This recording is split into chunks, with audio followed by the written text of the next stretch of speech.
दोस्तों, जय श्री हरि विष्णु, जय माता रानी।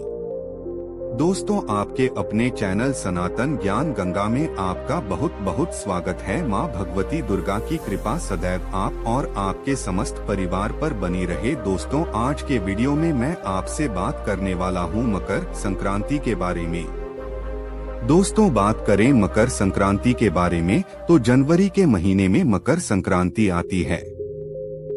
बहुत ही उत्साह के साथ पूरे देश में अलग अलग नाम से इस त्योहार को मनाया जाता है। इस दिन से सूर्य दक्षिणायन से उत्तरायण हो जाते हैं। उत्तरायण को देवताओं का दिन माना जाता है। आप सभी जानते हैं, जब यह उत्तरायण प्रारंभ हो जाते हैं तो ऐसा कहा जाता है कि देवताओं के दिन हो गए, और जब दक्षिणायन का समय होता है तो उसे देवताओं की रात्रि मानी जाती है। शास्त्रों में उत्तरायण को बहुत अधिक महत्व दिया जाता है। कहा जाता है कि जो व्यक्ति उत्तरायण में अपने शरीर का त्याग करते हैं वह कभी लौटकर नहीं आते हैं, उनका पुनर्जन्म नहीं होता, और इसलिए भीष्म पितामह ने इंतजार किया उत्तरायण का, और जब उत्तरायण हुआ तो मकर संक्रांति के दिन ही उन्होंने अपने शरीर का त्याग किया, और तब तक वह बांधशैया पर ही लेटे रहे। तो यह दिन बहुत महत्वपूर्ण होता है।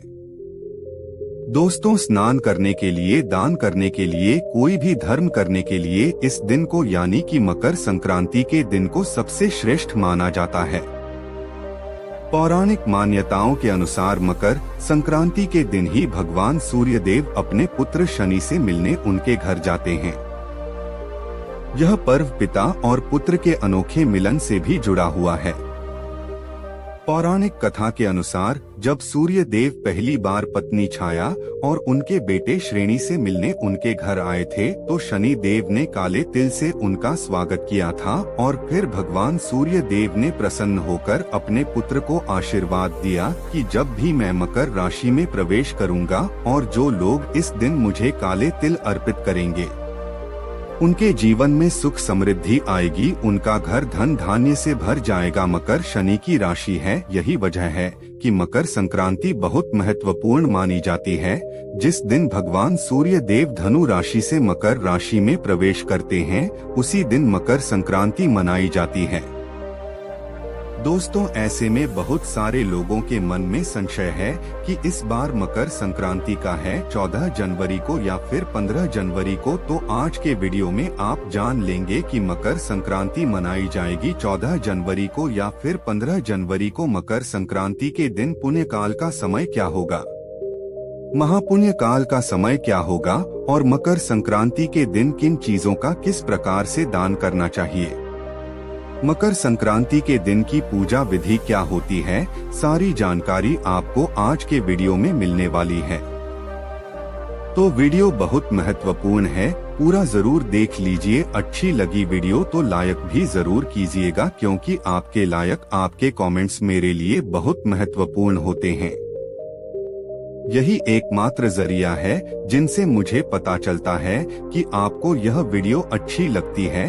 तो अगर वीडियो अच्छी लगे तो लाइक तो जरूर ही किया कीजिए, और मकर संक्रांति के शुभ अवसर पर कमेंट में अपनी राशि जरूर डाल दीजिएगा। यदि हमारे पास कोई उपाय होगा तो वह आकर हम आपके कमेंट का रिप्लाई में बता देंगे।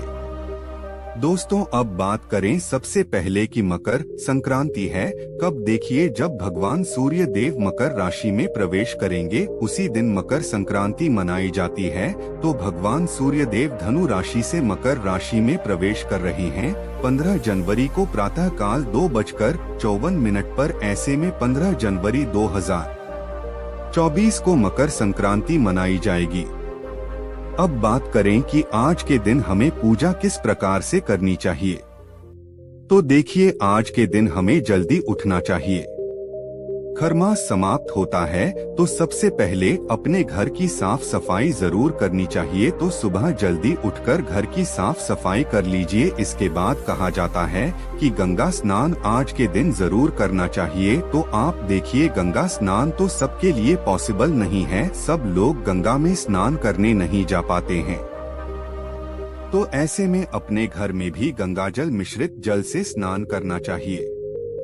इसके बाद जैसे कि उत्तरायण का दिन होता है तो कहा जाता है कि शुभ रंग के वस्त्र धारण करने चाहिए, प्रयास कीजिए पीले रंग के वस्त्र धारण करें या फिर लाल रंग के वस्त्र धारण करें। मकर संक्रांति की तिथि समर्पित होती है भगवान सूर्य देव को, इसलिए भगवान सूर्य देव के प्रिय रंगों के वस्त्र धारण करने चाहिए, शुभ रंग के वस्त्र धारण करने चाहिए और भगवान सूर्य देव की विधि विधान से आज के दिन पूजा करनी चाहिए। देखिए, भगवान सूर्य देव जो कि आत्मा के कारक होते हैं, हमारी जन्म कुंडली में सबसे महत्वपूर्ण ग्रह होते हैं।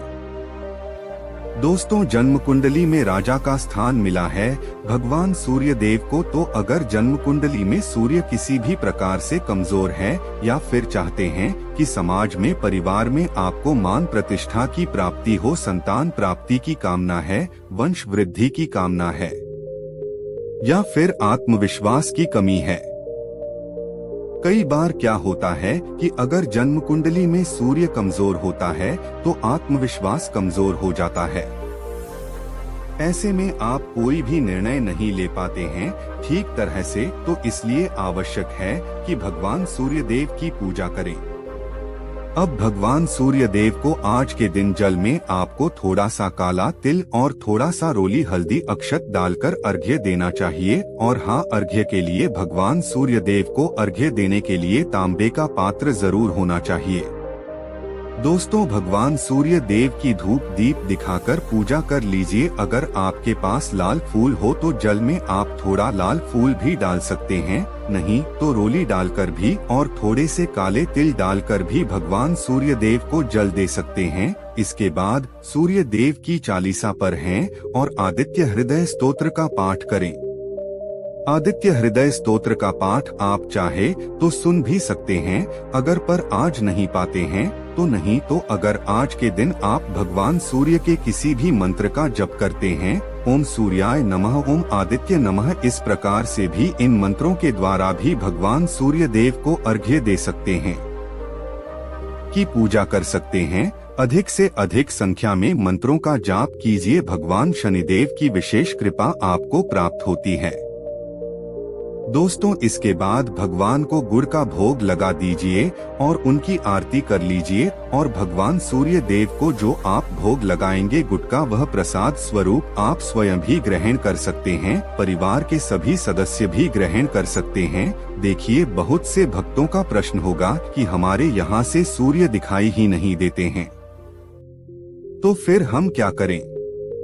देखिए, आप भगवान सूर्य देव का ध्यान करके अपने घर के मंदिर में भी उनकी पूजा कर सकते हैं, तो बहुत परेशान होने की आवश्यकता नहीं है। अगर दिखाई देते हैं, बहुत अच्छी बात है, अपनी छत पर या बालकनी पर खड़े होकर और उनको अर्घ्य दे दीजिए या फिर अपने घर में भी भगवान सूर्य देव का ध्यान करके उनकी पूजा कर सकते हैं, आरती कर सकते हैं। मंत्र जप तो आप अपने घर के मंदिर में भी कर सकते हैं।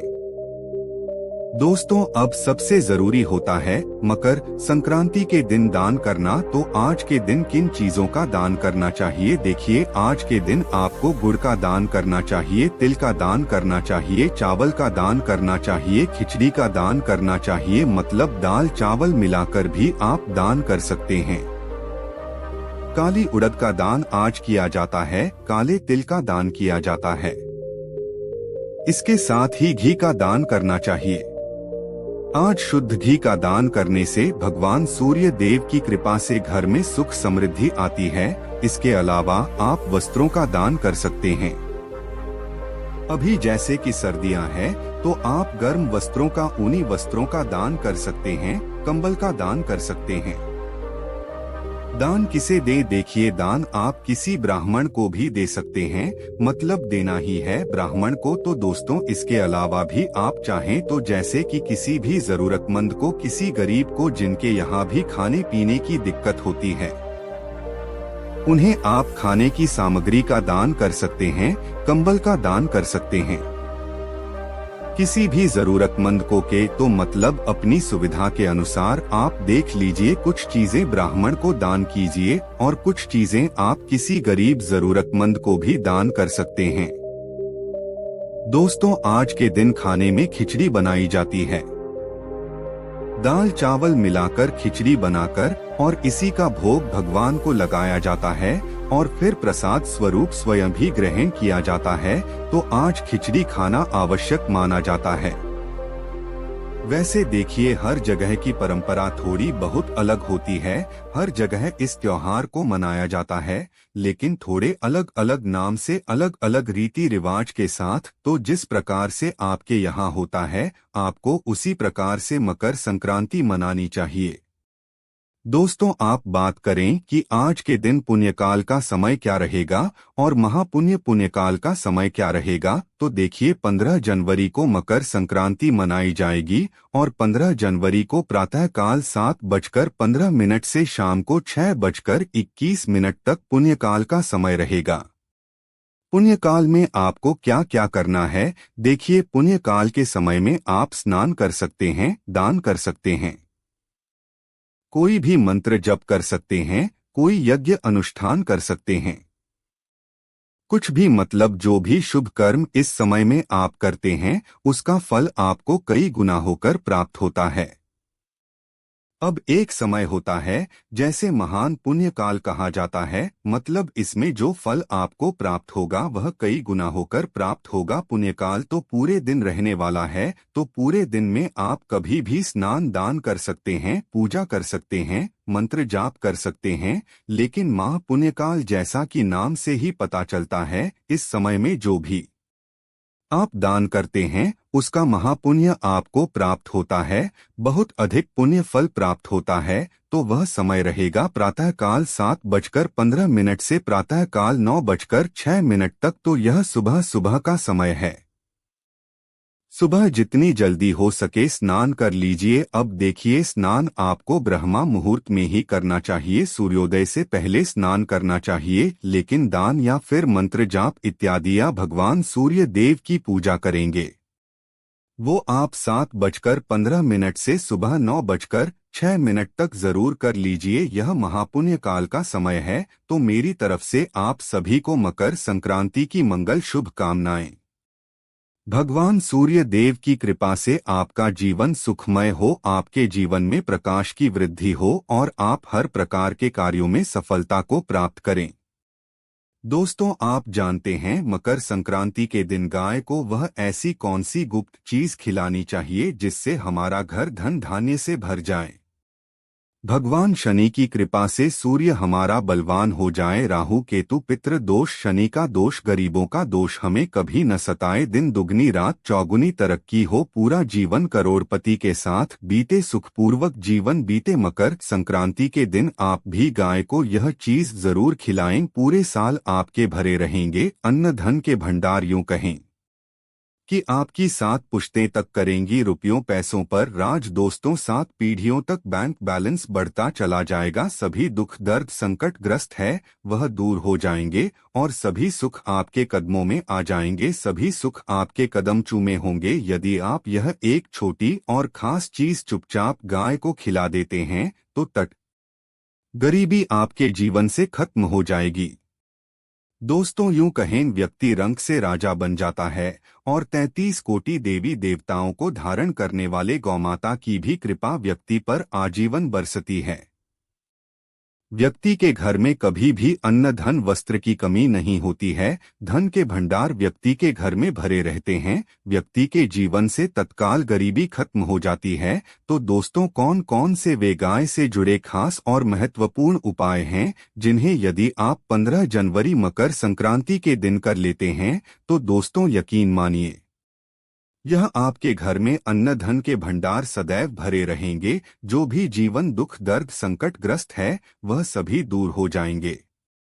इस वीडियो में हम आपको उस एक खास और महत्वपूर्ण चीज के बारे में बताएंगे, क्योंकि आपको 15 जनवरी मकर संक्रांति के दिन गाय को जरूर खिलानी है। तो दोस्तों, अपने फायदे के लिए पूरा वीडियो देखना। यदि आज के इस वीडियो को आपने बीच बीच में से देखा, काट काट कर देखा, तो यकीन मानिए जीवन में आपको कभी सफलता हासिल भी नहीं होगी। दोस्तों, क्योंकि इस वीडियो में आपको कुछ ऐसे उपाय गाय से जुड़े बताने वाले हैं जिन्हें करने से आपके जीवन के जो भी दुख दर्द संकट है या कामयाबी होने में कोई बाधाएं आ रही है, सभी से छुटकारा मिलने वाला है। यूं कहें कि आपके जीवन में अपार धन सुख संपत्ति की प्राप्ति हो जाएगी।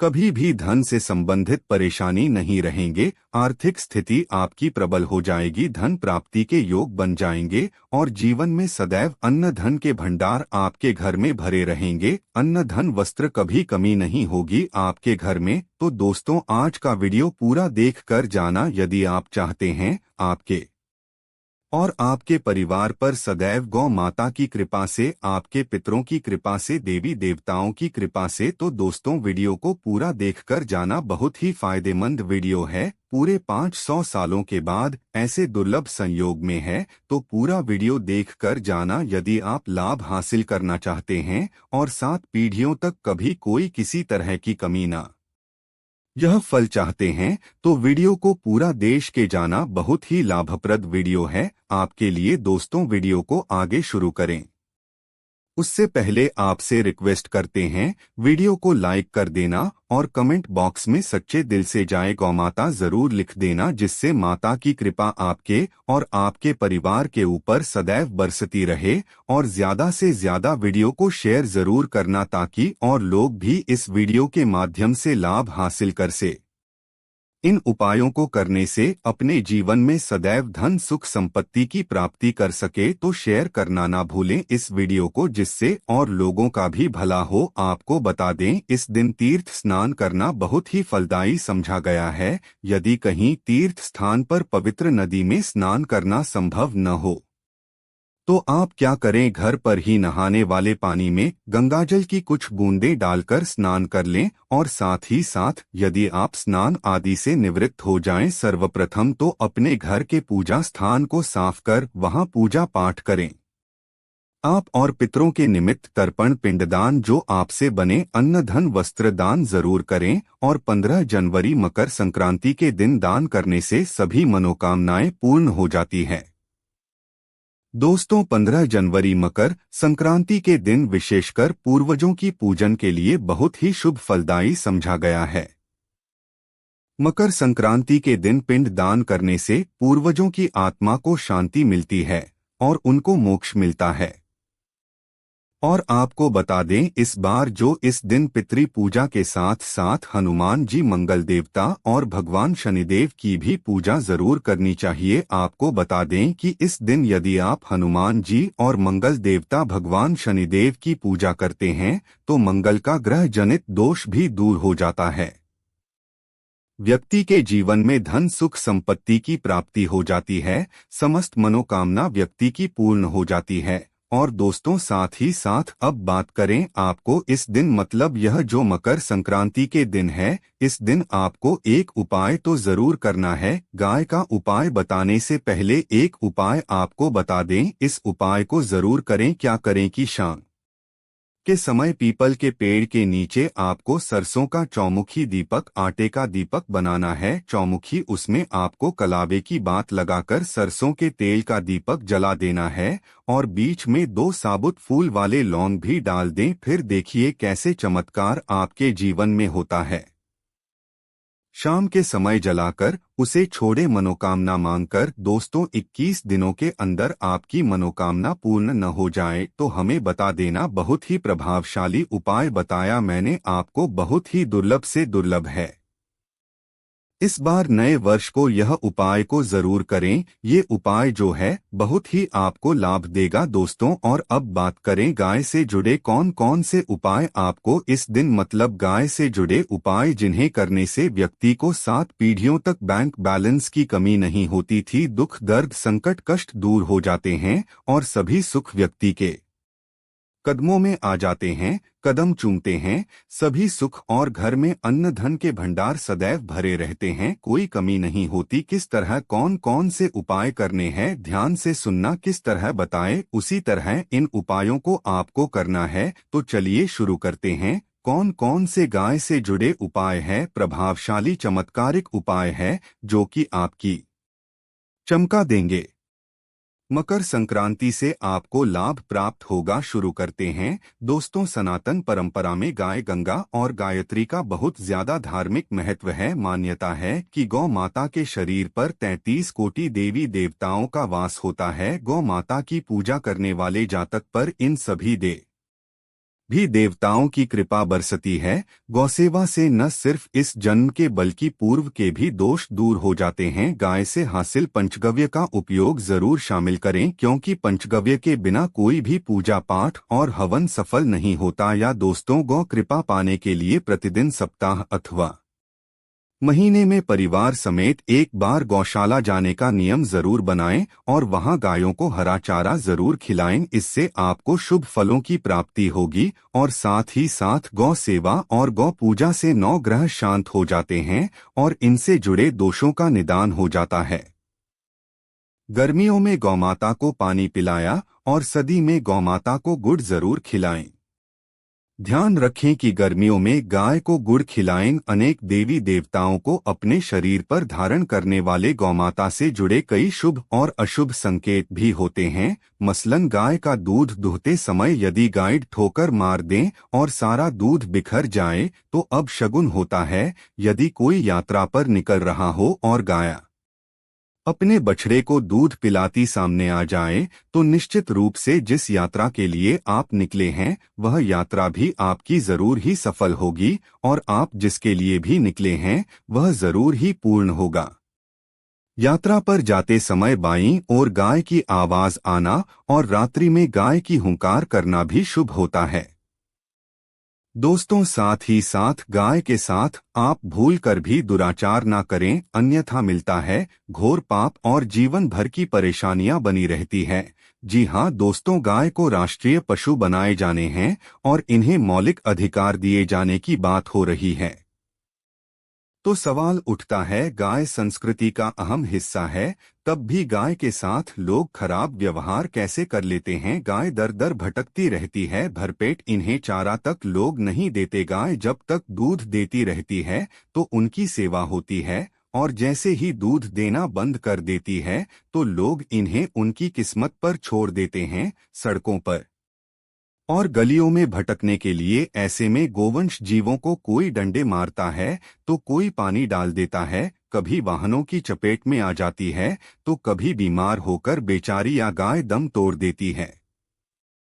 दोस्तों, ऐसे में जरूरत है इन बातों को जानने की। गाय को लेकर शास्त्रों में क्या कहा गया है, गाय के साथ आपको कैसा व्यवहार करना चाहिए। दोस्तों, गाय को कभी भी मारना पीटना नहीं चाहिए।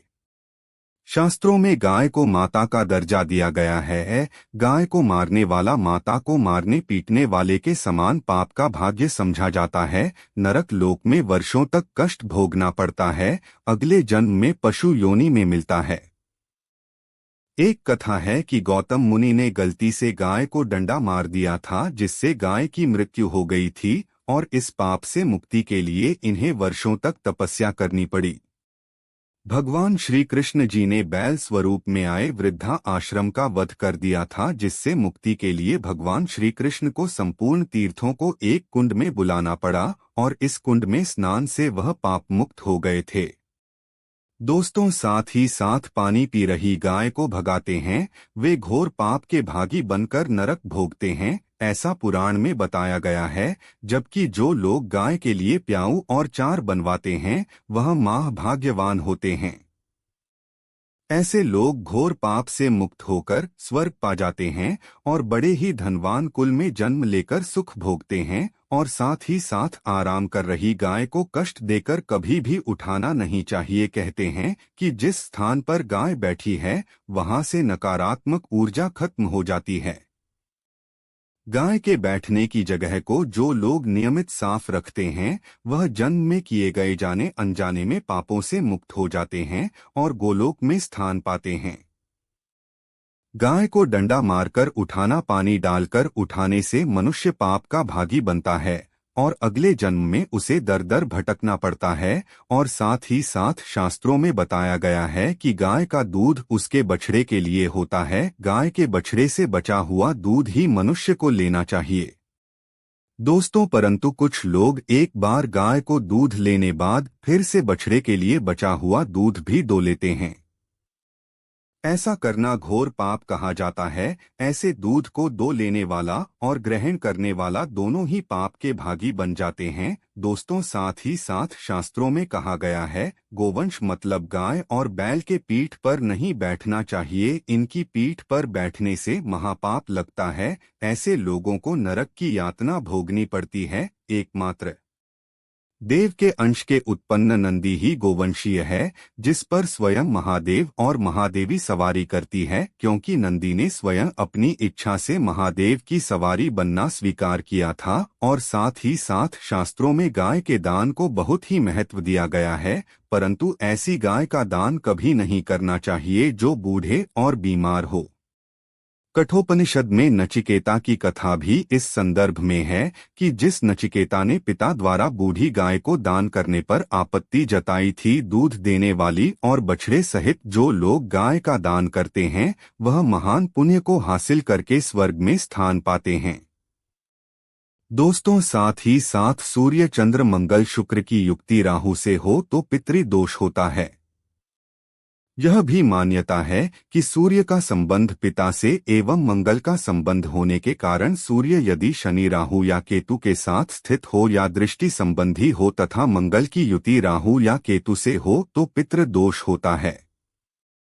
इस दोष से जीवन संघर्षमय बन जाता है। यदि पितृ दोष हो तो गाय को प्रतिदिन या किसी भी एकादशी को या किसी पूर्णिमा के दिन अमावस्या या किसी भी खास दिन पर रोटी गुड़ चारा खिलाने से पितृ दोष खत्म जाता है। साथ ही साथ गाय की पीठ पर जो को बढ़ बना होता है वह बृहस्पति गुरु है। आठ जन्म पटरी में यदि बृहस्पति अपनी नीच राशि मकर में हो या अशुभ शिवलिंग में जा रहे हो और सामने से गौमाता आती हुई दिखाई दे तो गौमाता को अपनी दाहिनी ओर से जाने देना चाहिए। आपकी यात्रा जरूर ही सफल होगी और जिस घर में गाय होती है उसमें वास्तु दोष स्वतः ही खत्म हो जाता है। और साथ ही साथ आपको बता दें कि गाय को आप भी रोटी बनाएं, प्रतिदिन ताज़ी रोटी ही बनाएं। दोस्तों, गाय को अगर आपने रोटी बनाई है तो कोशिश करें कि उस रोटी को आप तुरंत ही गाय को दे दें। अगर आप उस रोटी को रख देंगे और उस रोटी को अगले दिन देंगे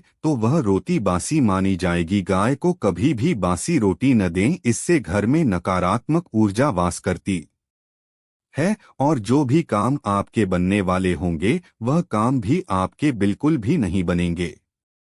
इससे आपके घर में हमेशा दर्द देवता का वास रहेगा और आप जिस भी काम में उस काम में आपको हमेशा असफलता ही हाथ लगेगी। इसलिए कोशिश करें गाय को रोजाना रोटी बनाकर खिलाएं और बासी रोटी को बिल्कुल न रखें। बासी रोटी गाय को ना दें और साथ ही साथ सड़ी गली चीजें गाय को नहीं खिलानी चाहिए।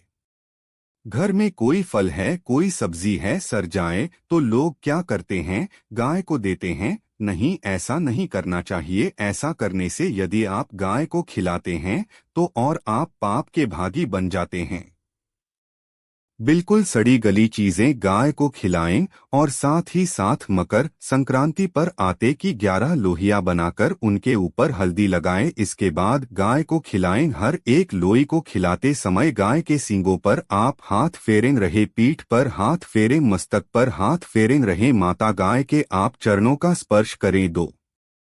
तो ऐसा करने से आपके समस्त काम बनने लगेंगे। जो दो का समय चल रहा है वे भी खत्म होगा। आपके जीवन में खुशियां ही खुशियां होंगी। और एक बार मकर संक्रांति पर आप 7 बार गाय की परिक्रमा भी कर लें तो आपके समस्त काम होंगे। और मकर संक्रांति पर साथ ही साथ आप गाय को जब भी रोटी दे, रोटी पर या तो आप थोड़ी लगा लें या थोड़ा गुण रख लें।